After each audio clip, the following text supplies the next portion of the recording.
Okay, so now that we've debunked the BS idea that you are not creative, said with love, let's get into how we can make this work for you.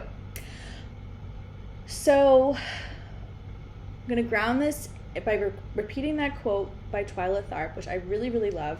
Creativity is not a gift from the gods. It is a product of preparation and effort. Okay, that's what Twyla had said. I also said creativity grows on trees, so we'll share that again to ground us in this. Okay, so yeah, practice makes progress. Probably the most boring thing anyone ever said, and I will completely own that.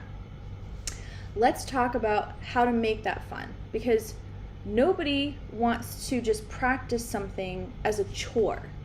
Nobody wants to do that. And if we look at it that way, it's really going to actually do the opposite of what we want. It will suck the life out of our creativity, and that is literally the last thing we want to do. So here's what I'm going to recommend. The process looks different for every single individual. Every single individual. And so for the purposes of this video, I can't possibly go down every single rabbit hole with you because I'm not talking to you personally one-on-one in a Zoom video. I do that with my clients. But I want to give you a starting point so that you can begin to do this for yourself and to start exploring your own rabbit holes in a way that works for you and is fun for you, so that creativity isn't just a practice makes progress or a boring habit. Let's make it a fun habit as much as possible. So here's what I want you to do, and this video is going to be a little bit shorter because it's more activity based. I want you to spend more time doing and less time watching this video, okay? I want you to make a list, whether that's on the computer or old school with a pen and paper. 3 things. I want you to write down 3 things, and those are going to be the things that inspire you in creativity.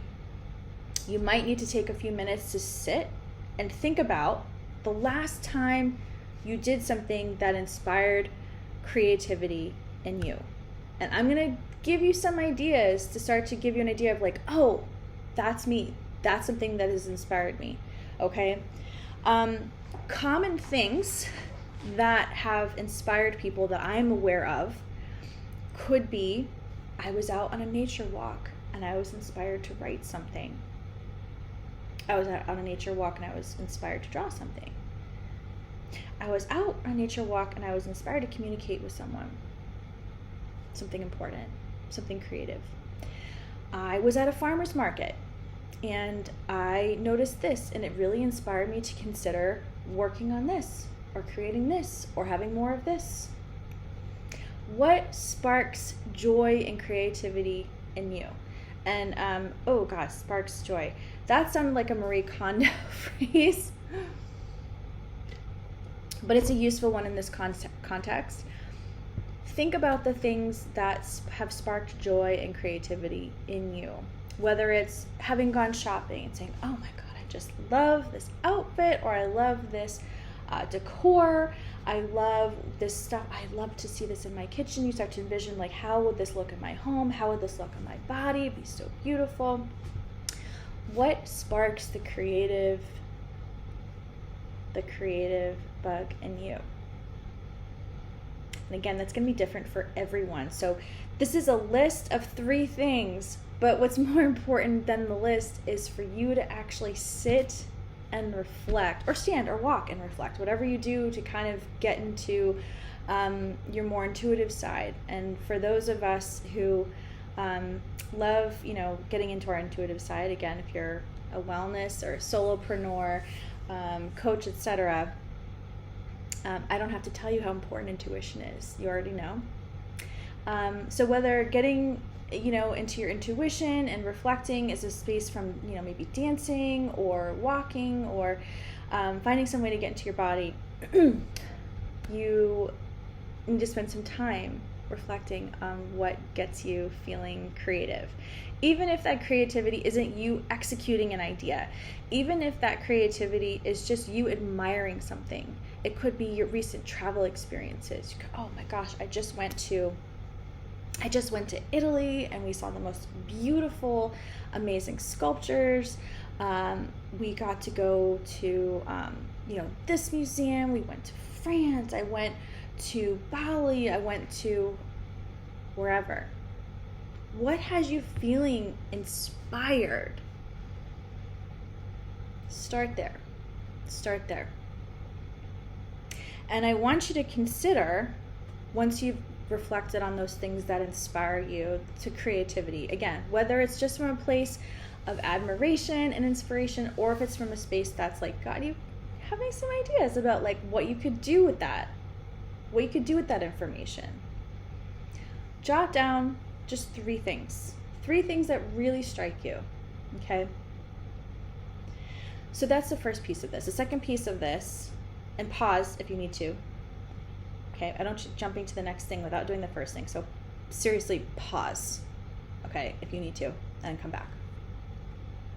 Okay, part 2 of this is, okay, when I'm having joy and inspiration, and I start to have an idea about how I could implement something in my own life, my own business, my own whatever, what is the thing that stops me from taking that information, from taking that inspiration and applying it in my own life? It could be something totally, a practical, like, hey, I love the Sistine Chapel, but I'm not expecting to, that doesn't go with the vibe of what I'm trying to bring in my house. But hey, maybe the Sistine Chapel inspires you to do something cool in your business. Maybe there's something in the Sistine Chapel that would inspire you to do something cool in your landscaping. Or maybe there's something in there that inspires a piece of writing that you've been thinking about doing, right? So it's not always so literal. It doesn't always translate from one form of creativity to another, right? So for example, the Sistine Chapel is a perfect example of art and interior space, art and interior design, right? But you might look at that and say, wow, that's really inspiring me to, again, focus on a piece of writing. Totally, different type of creativity. So I would love for you to think about, again, what's that part 1? What is inspiring you? And again, part 2 is going to be where am I, how am I thinking of applying this, and what's stopping me from doing so, right? And again, it could be something totally practical, like, hey, I don't need to, implement that here, but look at why you're stopping yourself. I really want you to consider that. Yeah? And sometimes, again, it's just like, oh, this really inspires me, but I really don't see a space for it in my life. Fine. That's totally reasonable. People can be inspired by things all the time. And maybe there's no practical reason for them to implement something like that right now. Or maybe there's never a practical reason. Maybe it's just a space of admiration and creativity that's generally driving you to be inspired and creative. That's cool too. But where there's something specific, I would love for you to consider what's stopping me from implementing this. So for example, I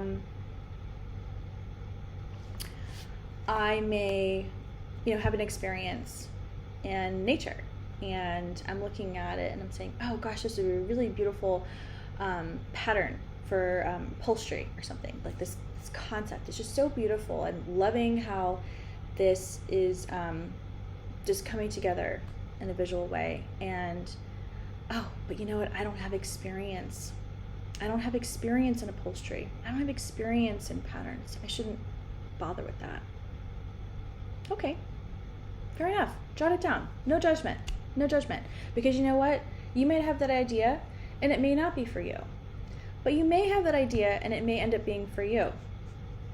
And we do find that sometimes. There are some things that are not for us. There are some creative ideas that we look and say, that's awesome, but you know what? It's just not going to fit with what I want to do in my life, in my business, etc., etc.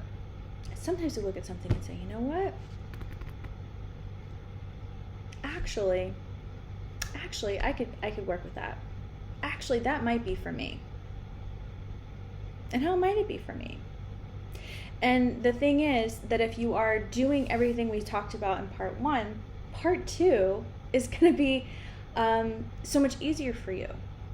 because you will have already been developing that creative habit. So you're going to get so many more ideas. And guess what? The more ideas that you get, the more inspiration that you get, the more likely you are to get one that works for you, or several that are actually going to work for you. Yeah, that could be, again, in different areas of life, whether it's writing, whether it's, visual arts, whether it's spoken word art, all kinds of things. Yep. And here's the other thing I want to offer to you as well. I think so many of us look at our creative gifts and we think we have to monetize them. I actually don't believe that to be true at all. And in fact, if you, actually, I'll share another quote with you. Really awesome book. This is another one I'd like to recommend if you haven't already read it. It's called Big Magic. And let's see, Big Magic. It's by Liz Gilbert.